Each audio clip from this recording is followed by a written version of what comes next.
I have some exciting news for you. I've been working hard to create something just for you, and it's officially live. It's a free quiz to help you determine your personal path to creating a successful digital course. That means by taking just 2 minutes to complete this quiz, you'll discover my 3 proven approaches for creating a profitable digital course, and you'll find out which one you should take based on your experience, expertise, and where you're at as an entrepreneur. Not only will you find out what path is best for you, I'll even give you a step-by-step framework for bringing your digital course to life. So head on over to amyporterfield.com/quiz right now to find out your next steps to creating a profitable business that you love. I mean it. Go take the quiz right now. Don't wait one more second. amyporterfield.com/quiz. Your future business and digital course is waiting for you to take this first step. I cannot wait to see what you create. So amyporterfield.com/quiz to get started creating your stellar and profitable digital course. All right, let's jump into today's episode. You are the best person who needs to make the ultimate decision when it comes to your life and your business. Period. End of story. You are the visionary of the business. And it's in these moments when you have a crossroads and you need to make a decision that your vision needs to be crystal clear. Once it's crystal clear, own it and be confident in your decision. And here's the deal. If we go back to step 1 and you totally buy into the belief that a decision is just a decision and you'll make a new one if needed, you stop becoming so scared of making decisions thinking they're so set in stone.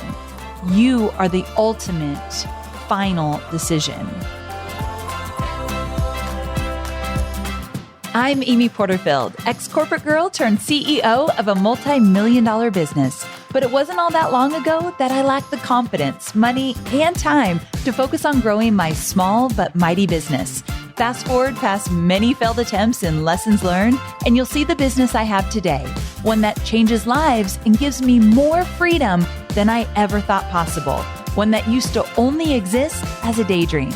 I created the Online Marketing Made Easy podcast to give you simple, actionable, step-by-step strategies to help you do the same.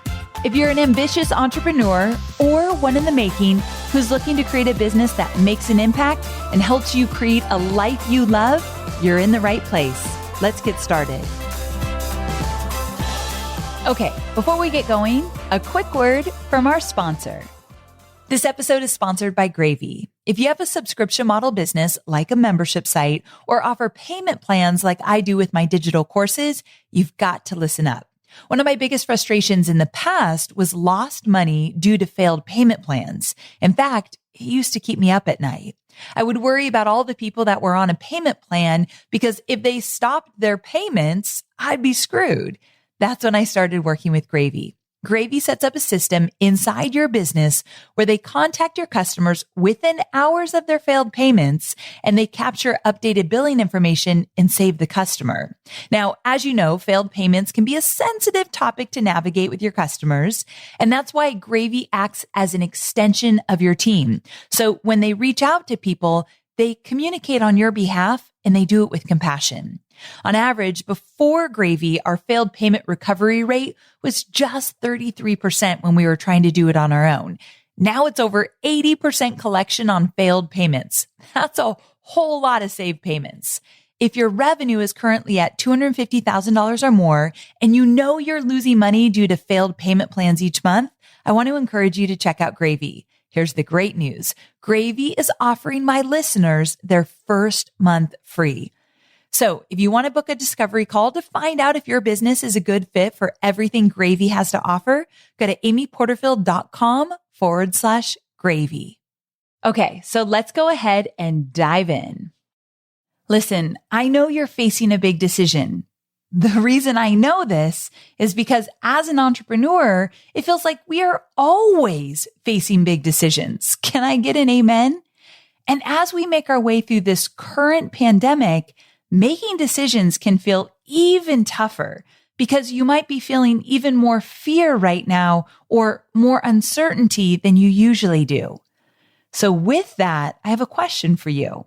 Do you consider yourself to be a decisive person, or is it difficult for you to make decisions? If you're having a hard time answering that question, I'm going to guess that you're more on the indecisive side. And you're not alone. I think many people struggle with making decisions, the big ones and the small ones. Now, I'm not even going to beat around the bush around this one. I have always been a decisive person.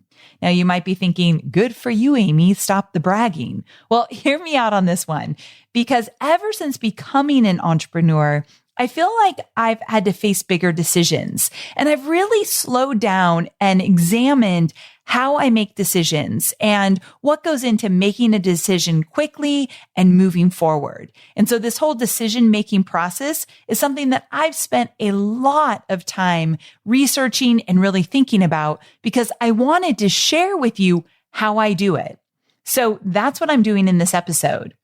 And really, truly, if you take only one thing away from this episode, it's this. As an entrepreneur, whether you're just starting out or you're seasoned, you must become highly confident at making decisions quickly. In fact, it's part of the job description. The good news is that you don't have to be a natural born decision maker in order to master this. This is definitely something with practice and time that you can learn and get really good at. So that's the good news. Now, today we're going to talk about foolproof ways to become an excellent decision maker, especially when it comes to those big decisions that could really move the needle forward for you and your business. By the end of today's episode, you're going to have some new tools in your toolkit for making those big, bold decisions with confidence and ease and making them quickly. You ready? Let's do this. First things first, I need to address something very important up front. I don't believe that you can make a good decision or a bad decision. Now, when I say that, you might be shaking your head in total disagreement with me, but hear me out. Brooke Castillo of the Life Coach School podcast taught me to not look at decisions as good or bad, right or wrong, but only as decisions. So I haven't always subscribed to the belief that decisions are neither good nor bad, but this is something I've adopted over time that has served me well. So when a decision leads you to your desired results, keep going, double down. When a decision does not lead you to your desired results, make a new decision. Don't judge, don't wallow in it, don't beat yourself up. Just make a new decision. This has changed everything for me. Look, you can choose to call decisions right or wrong, good or bad, and you can continue to look back and judge yourself for what you say were bad decisions. But notice I said look back. When you make a decision, and then you analyze that decision and you say, well, that was a bad decision because what happened with that decision was this and that and this. And so that was a bad decision. Those were not my desired results. Well, it's hindsight. Like once things happen, you have more information. You didn't have that information when you made the decision before everything happened. So it's not fair to call it good or bad, right or wrong. It was just a decision. So again, you can call decisions good or bad, right or wrong. You can look back and judge yourself, but typically that leads to beating yourself up and not being very nice to yourself. Or you could choose to only look forward, get clear on your desired results, make a decision, and then from there, keep making more decisions to get you to the desired results. It's your choice. So to be clear, that's what I do now. I make a decision. I wait as long as I need to wait to figure out, did that get me to my desired results or not? Yes, great, keep going. No, make a new decision. That's exactly what I do. So I'm giving you big picture right now before I get into the 4 steps to help you make decisions.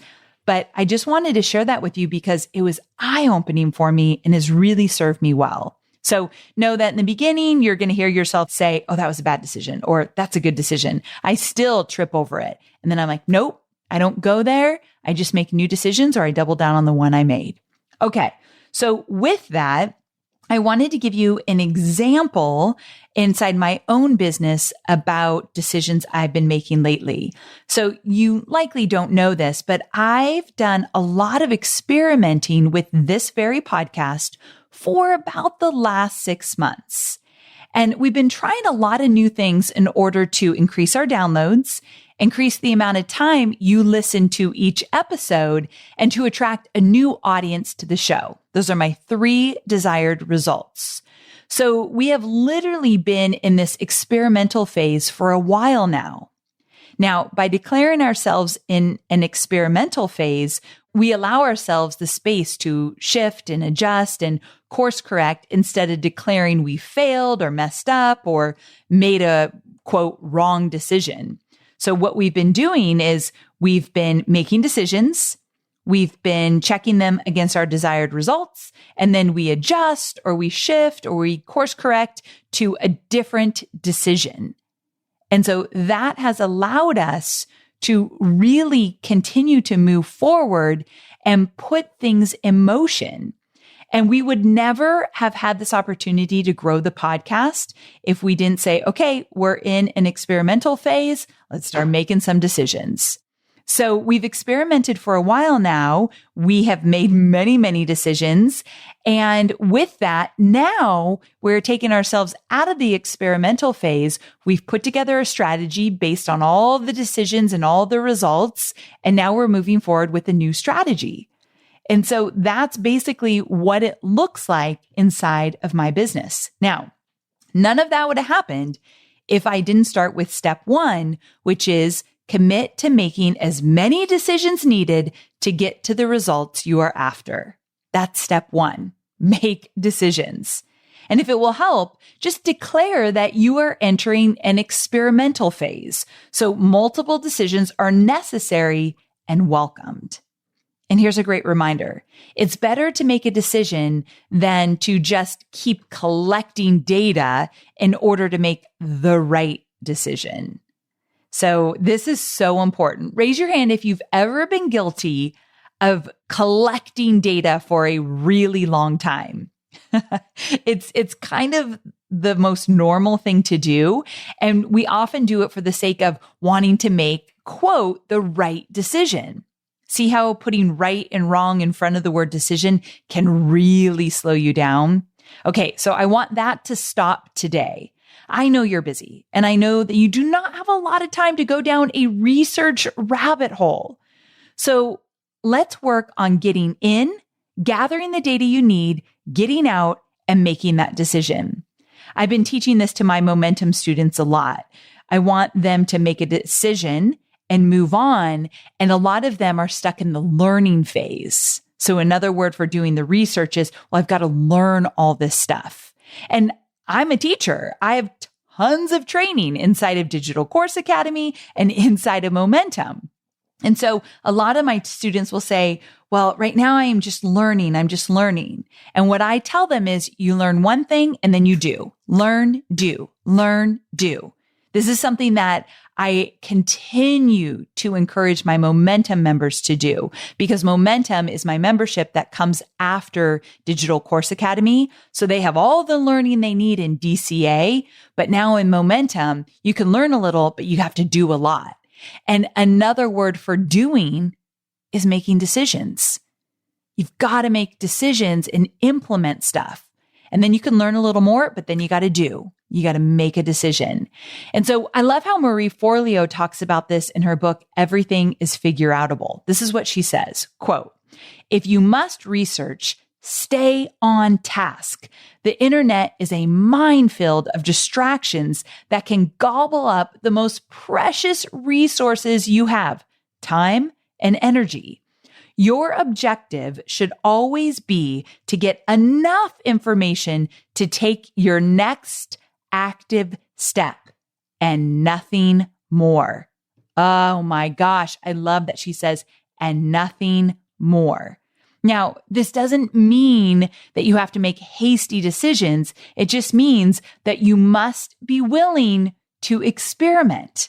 I want you to ask yourself, what is it that I need to know or understand or learn in order to make a confident decision? And really ask yourself, what do I need to know or learn or understand to make a confident decision? Write it down. Do a quick journal download on this.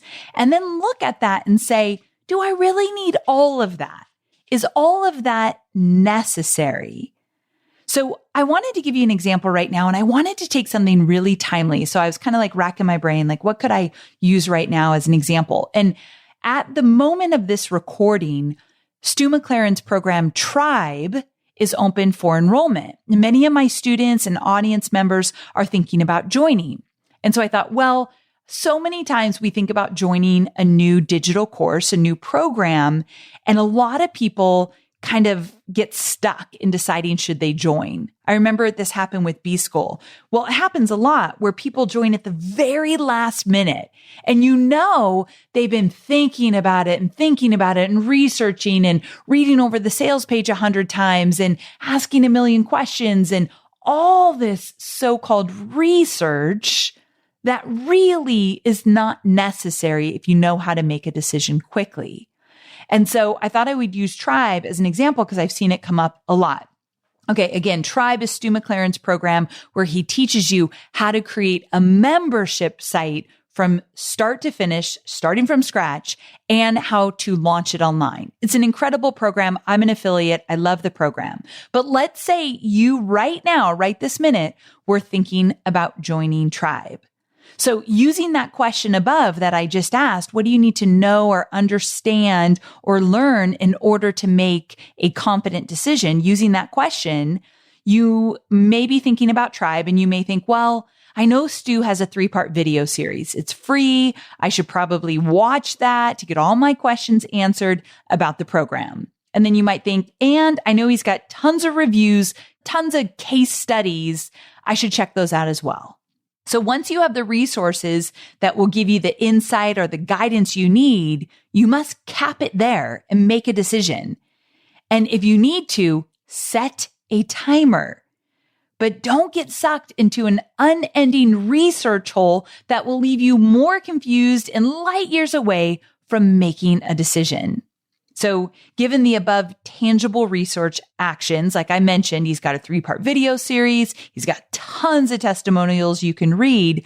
Once you go through that, you may feel like Tribe is a good fit because it's going to give you the step-by-step guidance that you need for a membership. You've thought about creating a membership. You want to learn from the best of the best. Boom, you're good. And then you look at the reviews after you watch the 3-part video series and you learn that some of the Tribe alumni built a membership site with no audience, no prior membership site experience. And you think, okay, I could see myself doing that. You're starting to get some confidence.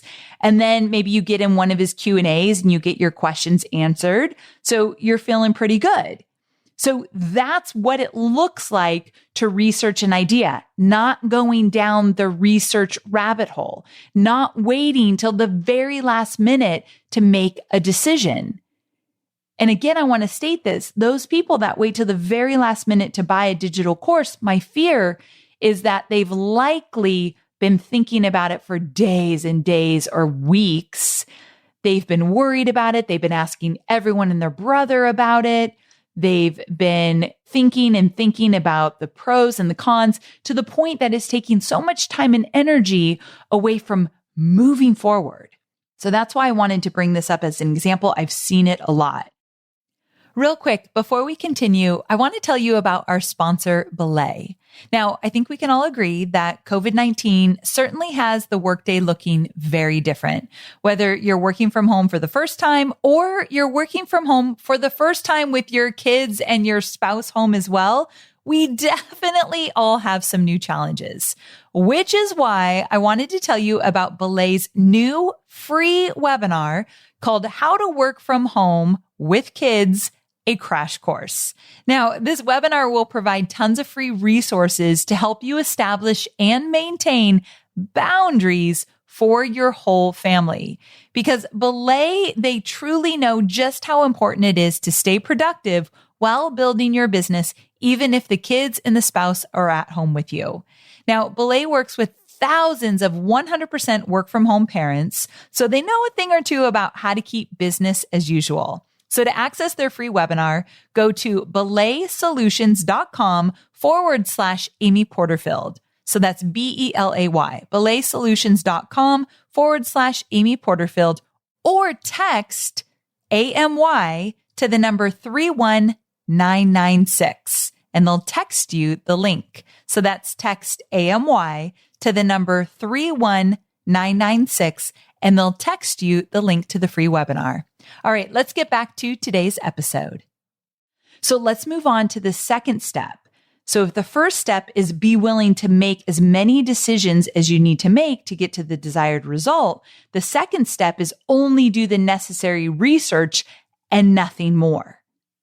Only do the necessary research and nothing more. Ask what it is you need to know or learn, what information do you need to gather to make a confident decision, and then find the resources to support your decision. Set a timer or a timeline. Say, okay, I do this sometimes. In the next 24 hours, I'm making a decision. If you can't make a right or wrong decision, then you have nothing to lose, because you can always make another decision once you realize if that decision you made is going to get you closer to your desired results or not. But if you don't make any decision, you're not moving forward. And that's the part that I really wanted you to pay attention to. Okay, so you're willing to make decisions, and you're only going to do the amount of research necessary to actually make that decision. So the next step that I'm going to suggest can be beneficial, but I want you to take it lightly. While it can be helpful to welcome insight from people you respect and that have an idea of what's actually going on in your business in regards to the decision you're making, I want you to use it as an extension of your research. So if you choose to gather external input, like extra research, be very careful with what you take into account. Be selective and protective of what you share and what you receive. So what I'm saying is be careful who you talk to about helping you make the decision you want to make. Sometimes those closest to you will have a skewed opinion simply as a way to protect you from being hurt. And most of the time, it's out of love. I've shared this before, but my mom is a really good example of this. She's like my best friend. I love her dearly. But I had to stop asking her for input and guidance around how I should spend money in my business, because I found that she was simply responding out of worry for my well-being and trying to keep me safe. And that wasn't always the best guidance for making financial decisions in my business. She also didn't have the big picture because I honestly hadn't shared it with her. She didn't know how much money I had in the bank or how much in my savings or how I allotted money to spend in my business. So when I'd ask her questions, it was typically don't spend that money because she was just protecting me. So I want you to take a moment to think about someone in your life who might be that for you. Now, conversely, I know that I can talk to Hobie, my husband, about financial decisions. And I talk to my directors on my team a lot about like big decisions that I want to make because they understand what's going on in the business. And while, of course, they all want to protect me in the business, they also keep in mind that I need to make big, bold leaps to move forward in my business and to achieve the goals that we've all set for the business. So they're in a totally different situation than, let's say, my mom. So now it's your turn. Who comes to mind when you think of who would support you and give you candid input that is of your best interest? And who do you maybe need to not ask for advice from because they don't have all the information or they're going to be skewed due to the fact that they love you? There's people that you admire, you trust, you respect, but that doesn't mean you should be asking them business decisions. Something to think about. So 3, talk to somebody that you trust about the decision you're going to make, but be very careful who you decide to talk to. Which leads me to the next and final step, turn inward for the ultimate decision. If you're multitasking, come back to me because I need you to hear this. You are the best person to make the final call and decision in your business.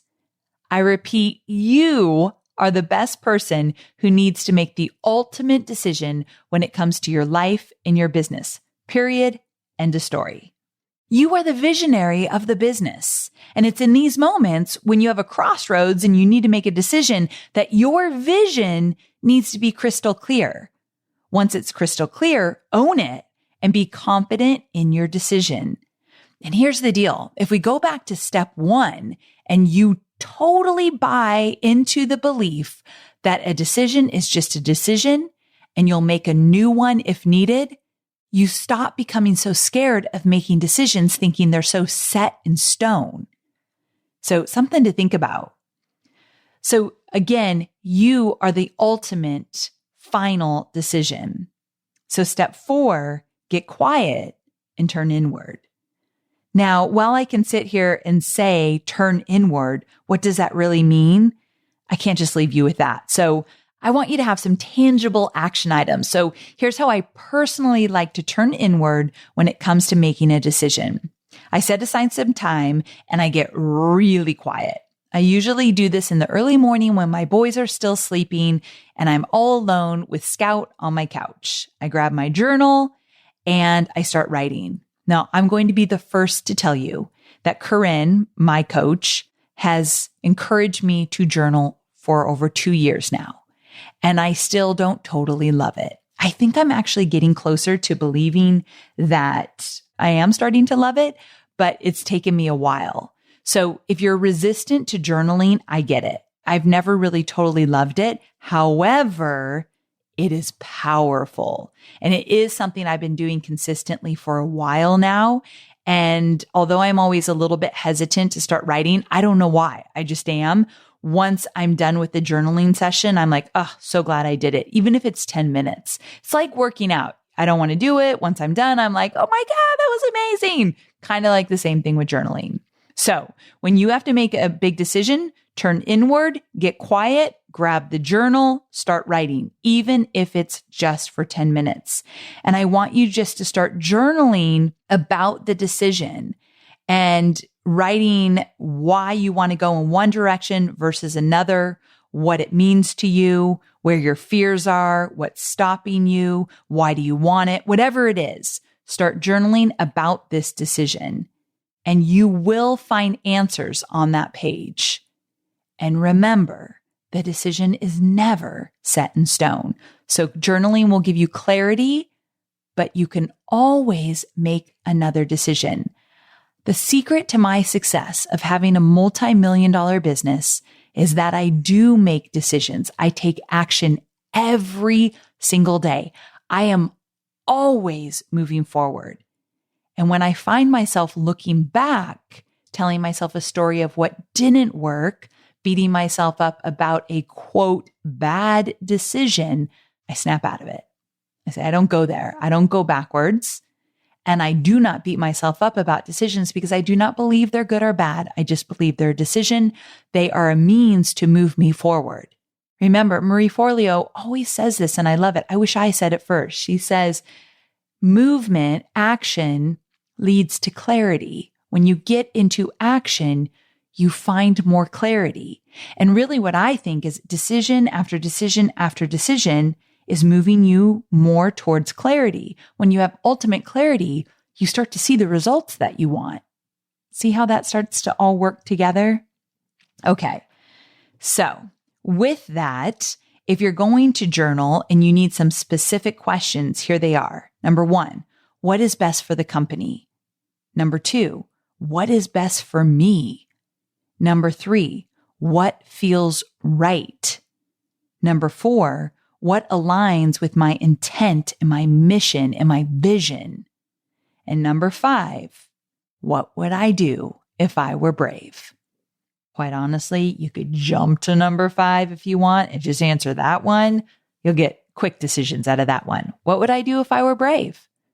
So those questions will be in the show notes. So amyporterfield.com/314 if you want to go grab those.